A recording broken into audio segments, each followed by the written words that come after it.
Não importa o quanto eu reze hoje, o silêncio da noite ainda me soa como uma respiração pesada atrás da porta. Eles dizem que quando você sai do abismo, o abismo para de olhar para você. Mentira. O abismo guarda o seu cheiro. Eu sinto o aroma de terra úmida e fumo de rolo impregnado nas minhas mãos, mesmo depois de anos, mesmo depois de esfregar a pele até sangrar. Eu sei que você veio aqui em busca de uma história de terror para passar o tempo, mas para mim, cada palavra é um prego que tento martelar no caixão do meu passado. Meu nome é Marcos, tenho 34 anos. Antes de me tornar a sombra do que sou hoje, eu era o homem que você cruza no supermercado e não nota. Eu gerenciava a logística de uma transportadora em Belo Horizonte. Tinha uma rotina blindada pela normalidade. O café morno na garrafa térmica, o barulho do portão eletrônico, o beijo na testa da minha esposa, Aline, e o peso do meu filho pequeno, o Léo, dormindo no meu colo após o jantar. Mas a normalidade é um vidro fino. A crise veio como um vendaval. A transportadora fechou. As dívidas subiram como uma maré negra e em 6 meses o gerente respeitado estava morando de favor em uma casa de fundos em Ribeirão das Neves. O cheiro de mofo nas paredes parecia zombar da minha incapacidade de prover. Eu via a Aline economizando no leite do menino e cada lágrima dela era um ácido no meu peito. A fome de dignidade dói mais que a fome de comida. Foi essa dor, esse vácuo na alma, que me tornou o alvo perfeito. Antes de continuarmos, eu preciso que você faça algo por nós. Se você está ouvindo isso, você já entrou no meu círculo. Inscreva-se no canal e deixe seu like agora. Encare isso como um reforço na proteção, um sinal de que você não está apenas observando, mas está conosco. E, por favor, comente aqui embaixo de qual cidade você está ouvindo este relato. Eu preciso saber até onde essas palavras estão chegando, por segurança, minha e sua. Foi o tio Onofre quem me estendeu a mão. Ele era o irmão mais velho do meu pai. Um homem que sempre viveu cercado por um respeito silencioso na família. Ele morava em um sítio antigo, uma construção de tijolos aparentes que parecia sólida demais para os seus 70 anos. Onofre não tinha altares, não usava amuletos. Ele cheirava a loção pós-barba de barbearia antiga e fumava um fumo de rolo que deixava um rastro acre no ar. "Marcos, meu filho", ele disse, enquanto me servia um café forte em uma caneca de ágata lascada. "A vida não é justa com quem joga as regras dos homens. Você quer ser o escravo que limpa o chão ou o dono da fazenda?" Não parecia uma proposta mística. Parecia o conselho de um empresário experiente. Ele me olhava com olhos que não piscavam, orbes de um castanho tão escuro que pareciam buracos na face. Ele disse que o mundo era feito de energias que precisavam ser direcionadas, que o que eu chamava de azar era apenas uma porta trancada que ele poderia me ajudar a abrir. Eu estava tão quebrado que não vi a fechadura que ele estava colocando no meu pescoço. O primeiro trabalho que ele me pediu foi de uma simplicidade perturbadora. Onofre me entregou uma lista de compras que qualquer loja de construção e um açougue de bairro resolveriam. Mas havia itens específicos. Ele me mandou buscar terra de um formigueiro que estivesse localizado exatamente no centro de uma encruzilhada de terra batida. E pediu algo pessoal, a primeira camisa que o Léo usou ao sair da maternidade. "É para criar o elo, Marcos, para que a sorte saiba onde morar", ele justificou com uma voz mansa. A logística foi degradante. Tive que dirigir até uma estrada de terra isolada às 2 da manhã. O frio da madrugada mineira cortava a pele, mas o suor escorria pelas minhas costas. Eu me vi de joelhos na poeira, cavando o centro daquela encruzilhada com as unhas, sentindo as picadas das formigas subirem pelos meus braços. A dor era real, física, mas eu a abraçava como se fosse o preço da minha redenção financeira. O ritual aconteceu no porão do sítio dele. O lugar era frio, com um chão de terra batida que parecia absorver a luz da única lâmpada amarela. Onofre me instruiu a misturar a terra do formigueiro com um óleo denso e escuro que ele guardava em um pote de vidro sem rótulo. O cheiro era de algo que morreu e foi esquecido ao sol. Eu tive que passar aquela mistura na camisa do meu filho, murmurando frases que eu não compreendia enquanto Onofre batia levemente com um cajado de madeira no chão, num ritmo que parecia sincronizar com as batidas do meu coração. Mentalize o ouro, Marcos. Mentalize o peso do dinheiro nas mãos. Ele sussurrava. Eu senti uma náusea súbita. O ar ficou pesado, difícil de puxar, como se o oxigênio tivesse sido substituído por fumaça de enxofre. Por um segundo, as sombras nas paredes do porão pareceram se desprender do tijolo e se inclinar em minha direção. Eu quis parar. Todo o meu instinto gritava que aquilo era um erro. Mas então lembrei do rosto da minha esposa contando moedas no balcão da padaria. Eu terminei o ato. Enterramos a camisa suja sob a soleira da porta de entrada do sítio. O sucesso foi imediato e assustador. 3 dias depois, o telefone tocou.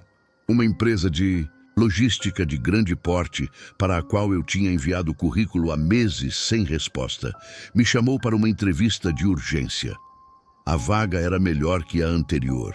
O salário era o dobro. Eu deveria estar apenas comemorando. Mas a estranheza se instalou na minha casa como um inquilino indesejado. Quando cheguei com a notícia, a Aline me abraçou, mas se afastou logo em seguida. Que cheiro é? Esse Marcos? Ela perguntou, franzindo o nariz. Cheiro de quê? Tomei banho agora mesmo. Cheiro de terra, terra molhada e algo podre. Eu lavei minhas mãos 10 vezes naquela noite. O cheiro não saía. Parecia emanar debaixo das minhas unhas. E o Léo, que sempre pulava no meu colo, passou a noite chorando, apontando para o canto vazio do quarto, recusando-se a entrar. No dia seguinte, fui ao sítio agradecer ao Onofre. Ele estava sentado na varanda, balançando em sua cadeira de vime. Ele não sorriu, apenas me olhou de cima a baixo e pela primeira vez vi um brilho de posse em seus olhos. A primeira parcela foi paga, sobrinho, ele disse, tragando o fumo de rolo. Mas o contrato é longo e as próximas entregas não serão feitas com terra. Eu senti um arrepio gélido. O dinheiro estava na conta, mas a paz tinha acabado de sair pela porta. Eu ainda não sabia, mas tinha acabado de vender minha alma em parcelas e o cobrador era mais paciente do que eu poderia imaginar. O dinheiro traz um tipo de anestesia que você confunde com felicidade. Em 2 meses, saímos do porão em Ribeirão das Neves para um apartamento de alto padrão na região centro-sul de Belo Horizonte. Eu tinha um carro novo, roupas que não cheiravam a guardado e a ilusão de que tinha vencido o sistema. Mas a anestesia estava passando e a dor que vinha por baixo era latejante. O sucesso financeiro era como uma maquiagem pesada sobre uma ferida que já começava a gangrenar. Tio Onofre passou a me visitar sem avisar. Ele chegava com sua loção pós-barba e seu fumo de rolo, sentava-se no meu sofá de couro, italiano, e parecia deixar uma mancha invisível onde encostava. Ele não pedia mais terra de formigueiro. As tarefas agora exigiam uma logística de necrotério. Marcos, o fluxo precisa ser alimentado, ele me disse uma tarde, enquanto observava a Aline brincando com o Léo na varanda. Para que o topo não desmorone, o alicerce precisa de sangue, não o seu ainda, mas de algo que carregue o peso da vida interrompida. Ele me entregou um frasco de vidro âmbar e um endereço em uma zona rural perto de Santa Luzia. Eu tive que ir até um abatedouro clandestino e coletar o líquido da agonia, o sangue quente que jorra no exato momento em que o animal percebe que vai morrer. A logística era imunda. O chão do lugar era um lodo de fezes e vísceras. O som dos bichos era um coro de desespero que parecia ecoar dentro do meu crânio. Eu tive que segurar o frasco sob o pescoço de um porco, sentindo o calor do sangue borrifar no meu rosto e nas minhas roupas. O cheiro metálico era tão forte que eu vomitava enquanto trabalhava. Mas a voz de Onofre na minha mente dizia que aquilo era apenas o combustível para o meu novo estilo de vida. O impacto espiritual foi devastador. Eu sentia como se estivesse carregando um cadáver nas costas o tempo todo. A culpa não era mais um sentimento, era um parasita que se alimentava dos meus pulmões. Cada respiração era pesada, como se o ar estivesse cheio de fuligem invisível. E então, as anomalias começaram a invadir o meu lar. Minha casa, que deveria ser meu santuário, tornou-se um território hostil. O cheiro de podridão que a Aline sentia não era mais uma suspeita, era uma presença física. Ela limpava o apartamento com água sanitária e vinagre até as mãos ficarem em carne viva, mas o odor de carne estragada parecia brotar de dentro das paredes, debaixo dos móveis caros. O Léo, meu menino que antes era pura luz, começou a mudar. Ele parou de brincar com os carrinhos. Ele passava horas sentado no corredor escuro, olhando para o teto e conversando com alguém que eu não podia ver. Quando eu tentava pegá-lo no colo, ele ficava rígido, seus olhos pequenos e escuros me encarando com uma frieza que não pertencia a uma criança. "Papai, o homem que fuma está no seu ombro", ele disse uma noite, com uma voz desprovida de qualquer emoção. "Ele diz que você prometeu que eu seria o próximo a brincar com ele." O medo me paralisou. O gelo que subiu pela minha espinha não era deste mundo. Nesse momento, eu preciso te perguntar uma coisa, e seja honesto consigo mesmo. Você já sentiu um arrepio gélido subir pela nuca sem motivo nenhum? Já viu um vulto passar pelo canto do olho enquanto estava sozinho em um cômodo, mas quando virou não havia nada? Se você sentiu isso agora, considere este o seu sinal. Inscreva-se neste canal como um voto de coragem. Não deixe que o silêncio te consuma. Fortaleça este círculo, porque o que eu enfrentei pode estar apenas esperando uma porta aberta por perto. Eu tentava racionalizar. Olhava para o meu extrato bancário e dizia a mim mesmo que tudo era estresse, que o Léo estava apenas passando por uma fase, que a Aline estava ficando paranoica. Eu fiz isso por eles, eu repetia como um mantra, nojento. Mas a lógica falha quando você vê em uma noite de tempestade que as sombras no quarto não se movem de acordo com a luz dos raios. Elas se movem sozinhas, elas se descolam do chão e ficam em pé ao lado da cama. Eu me sentia em um isolamento absoluto. Eu beijava a Aline, mas meus lábios pareciam tocar mármore frio. Eu estava cercado pela minha família, mas era como se houvesse um abismo de vidro entre nós. O único que me via de verdade era Onofre. Quando eu ia ao sítio, ele me recebia com um sorriso de quem conhece cada centímetro da minha podridão. Ele se tornou meu único confidente, meu único amigo, porque só ele sabia o preço que eu estava pagando. Ele me mantinha preso a ele através do terror e da ganância, como um cão em uma coleira de espinhos. O ponto de não retorno aconteceu em uma terça-feira de neblina. Onofre me chamou e pela primeira vez não havia café. Havia apenas uma pequena caixa de madeira sobre a mesa e uma foto. Era a foto de um colega de trabalho meu, o homem que disputava comigo a diretoria da empresa. Um homem íntegro, pai de 3 filhas. O fluxo estancou, Marcos. Precisamos de uma troca de destino. Onofre explicou, a voz como o arrastar de lixa na madeira. Dentro desta caixa há um amálgama de restos orgânicos que você coletou e algo que pertence a ele. Você deve esconder isso dentro da mesa de trabalho dele, na parte interna do tampo. O que vai acontecer com ele? Eu perguntei, a voz trêmula. Onofre deu uma tragada lenta no fumo. A fumaça saiu pelos seus lábios, formando figuras grotescas no ar. Ele vai carregar o fardo que deveria ser seu. A doença dele será a sua saúde. A falência dele será a sua bonança. Um destino pelo outro, Marcos. É a lei da troca. Eu vi o objeto dentro da caixa. Era um amontoado de cabelos humanos, unhas e algo que parecia uma língua seca, tudo amarrado com arame farpado. O cheiro que emanava dali era o cheiro do inferno. Eu fui até a empresa à noite usando minha chave de gerente. Minhas mãos tremiam tanto que quase derrubei a caixa. Eu sentia o peso de cada pecado que já havia cometido, mas aquele era diferente. Eu não estava mais apenas buscando sucesso. Eu estava roubando a vida de um inocente para salvar a minha pele suja. Eu colei o objeto sob a mesa dele. No momento em que o arame tocou a madeira, eu ouvi um grito abafado ecoar pelo escritório vazio.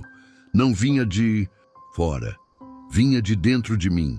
Senti algo se rasgar na minha alma, uma conexão final com a luz que foi cortada de vez.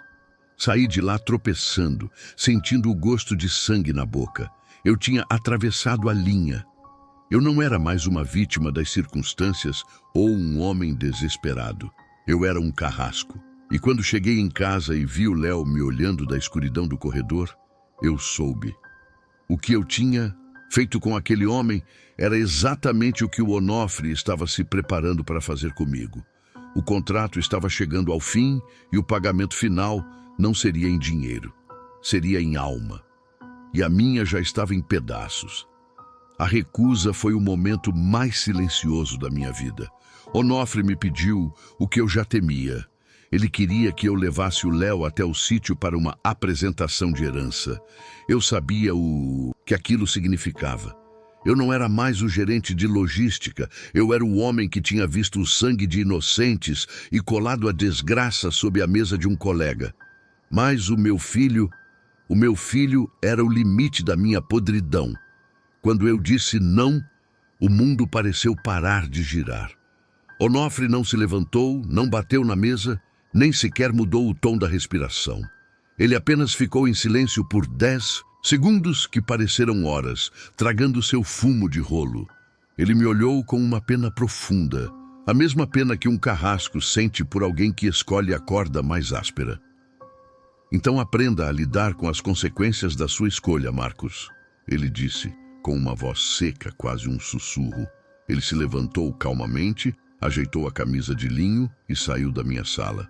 Não houve trovões, não houve vultos, apenas o som da porta se fechando com um clique metálico que soou como o gatilho de uma arma descarregada. E então, o vazio. O terror não começou com gritos. Começou com a retirada da mão. Sabe quando você está em um lugar barulhento e de repente o som é cortado? Foi assim.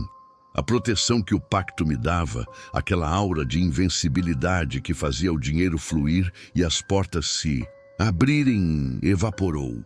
Eu senti o peso do teto sobre a minha cabeça. Senti a gravidade puxando meus ombros para baixo com uma força física. Naquela mesma tarde, o brilho do apartamento de luxo morreu. Não foi um apagão da rede elétrica. As lâmpadas simplesmente estouravam, uma a uma, com um som de vidro estilhaçado que pontuava o silêncio. A televisão de 70 polegadas queimou com um cheiro de ozônio e plástico derretido que impregnou a sala. Eu tentei pegar meu celular para ligar para alguém, mas a tela estava preta. O aparelho estava tão quente que queimava a palma da minha mão. Desesperado, tentei acessar minha conta bancária pelo computador. Erro de sistema, conta inexistente. O dinheiro que eu tinha acumulado, o preço do meu silêncio e da minha alma, sumiu em um labirinto de erros bancários que nenhum gerente conseguia explicar. Em questão de horas, eu era um homem rico em um castelo de cinzas, sem um centavo para comprar uma vela. A exaustão que me atingiu foi paralisante. Eu não conseguia levantar os braços. Cada movimento era como nadar em melado. Eu me arrastei até o quarto e encontrei a Aline. Marcos, eu estou com frio. Tanto frio, ela murmurava, tremendo. sob 3 cobertores. Eu encostei a mão na testa dela. Estava gelada. Coloquei o termômetro e o visor marcou 36 graus, normal. Mas a pele dela estava mudando de cor, ficando com um tom acinzentado, as olheiras profundas e roxas, como se ela não dormisse há semanas. Ela tinha febre na alma, não no corpo. O mal não estava atacando as células dela. Estava sugando a energia vital que o Onofre costumava repor com os rituais. E o Léo, o meu pequeno Léo, ele não chorava mais. Ele ficava sentado no pé da cama da mãe, apontando para o nada. Ele está sentado ali, papai. Ele dizia, com os lábios azulados pelo frio que só ele sentia. O homem sem rosto disse que agora você é o brinquedo dele. Eu sei que muitos de vocês estão ouvindo isso agora e pensando em algo estranho que aconteceu na vida de vocês recentemente. Uma sequência de azar que não faz sentido, doenças que os médicos não explicam, ou aquela sensação de que algo foi retirado do seu caminho.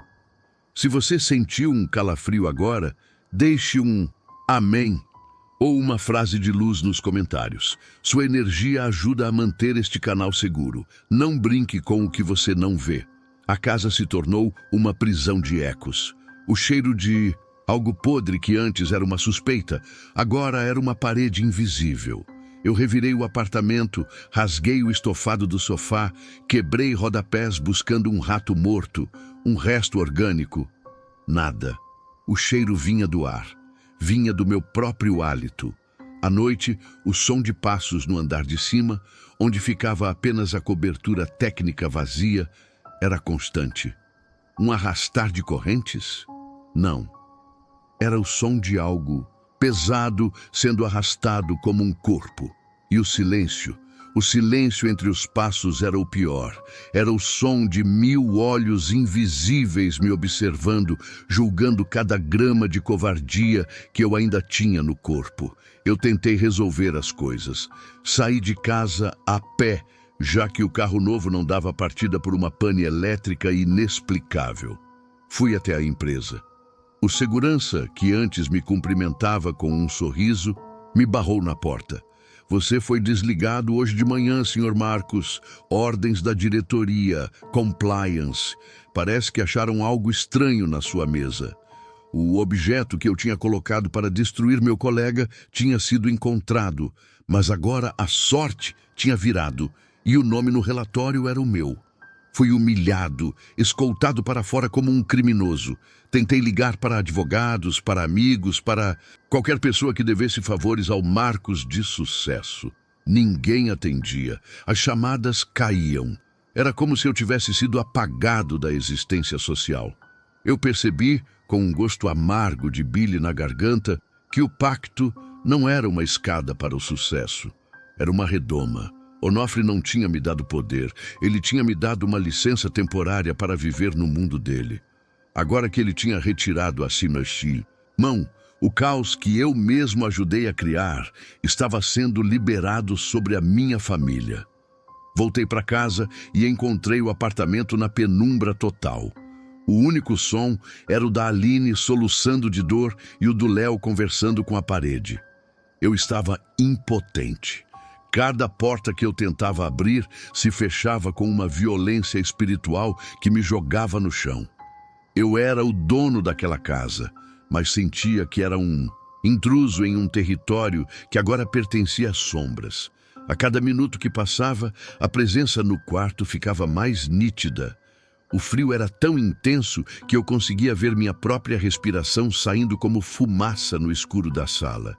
Eu sabia que, se não fizesse algo, se não buscasse uma intervenção que não dependesse de dinheiro ou de Onofre, eu acordaria no dia seguinte cercado por cadáveres. O cobrador estava na sala, sentado na minha poltrona, cara, esperando que eu me ajoelhasse e pedisse perdão para a pessoa errada. Mas eu sabia que o perdão dele não existia. Eu precisava de um tipo de luz que eu tinha passado anos tentando apagar. E o tempo estava acabando. As sombras estavam começando a se descolar das paredes e elas tinham o formato das minhas próprias mãos. A minha única saída Foi a única porta que eu passei anos tentando manter trancada. Eu não tinha mais o luxo da descrença. Quando o Léo começou a tossir algo que parecia lodo negro e a Aline entrou em um estado catatônico, eu o peguei nos braços, arrastei minha esposa pelo corredor e saímos daquela casa que agora respirava. Fomos até uma igreja pequena, um prédio de paredes descascadas na periferia de Ribeirão das Neves, onde o som dos hinos parecia a única coisa capaz de rasgar a névoa que me seguia. A libertação não foi um evento de cinema, foi um massacre espiritual. Não houve luzes caindo do teto, houve apenas o peso insuportável da minha própria podridão sendo arrancada de mim. Durante horas, sob a oração de homens que tinham as mãos calejadas de trabalho e de fé, eu senti que meus ossos estavam sendo quebrados por dentro.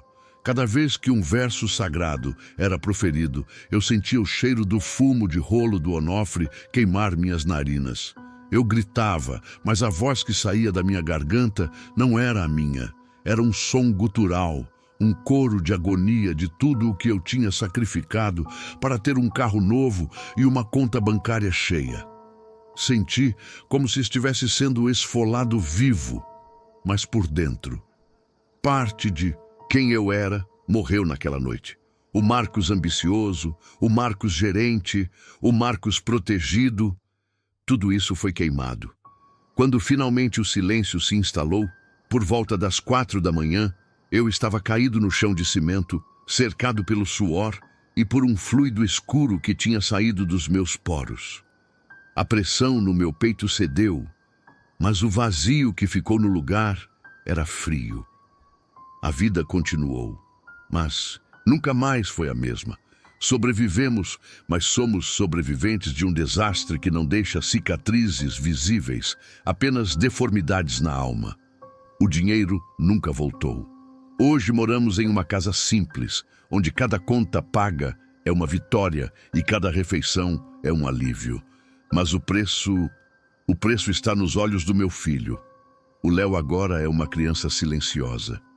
Às vezes, eu o encontro no quintal, desenhando símbolos na terra com um graveto, sussurrando nomes que eu reconheço dos cadernos que Onofre mantinha escondidos. Ele me olha e, por um segundo, o brilho naquelas pupilas não é de uma criança de 4 anos. É o brilho de algo antigo que decidiu que o corpo dele era um lugar confortável para morar. A Aline nunca mais recuperou o brilho nos olhos. Ela vive em um estado de alerta, em constante, verificando as trancas das portas 10, 20 vezes por noite. E eu sou uma propriedade marcada. Sinto o Onofre em cada esquina escura. Eu não o vejo mais, mas sinto o cheiro do seu fumo quando estou sozinho no ponto de ônibus. Sinto a presença dele como um dono que emprestou algo e sabe que um dia voltará para cobrar os juros. Eu saí do pacto, mas o pacto não saiu de mim. Se você acha que o meu silêncio é o fim, você não entendeu nada. O que eu enfrentei não foi um erro de percurso, foi parte de algo muito maior. Existe um registro, outro relato postado aqui no canal, que detalha o início exato dessa linhagem maldita. Um caso que se conecta diretamente a este e mostra que o que aconteceu comigo é apenas uma engrenagem de uma máquina de moer almas. Se você tiver coragem de ver o que acontece quando a porta se abre por completo, assista ao relato que deixei no primeiro comentário fixado.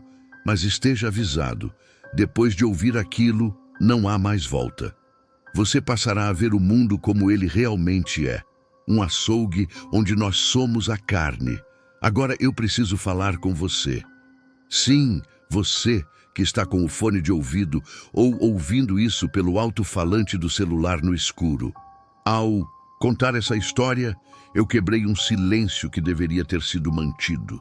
Eu direcionei o olhar daquilo que me persegue para este relato. E se você ouviu até aqui, você também se tornou visível. A curiosidade tem um preço, e você acabou de pagar a primeira parcela. Eu sinto um peso aqui no meu quarto agora.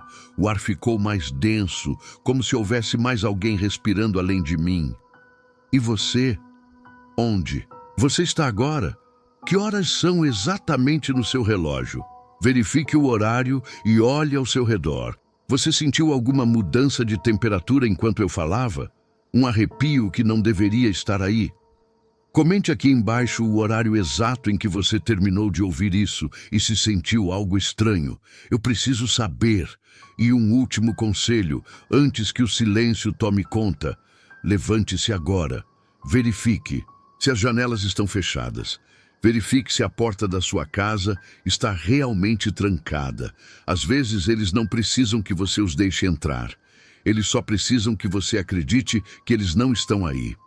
Boa noite, se é que você ainda consegue dormir.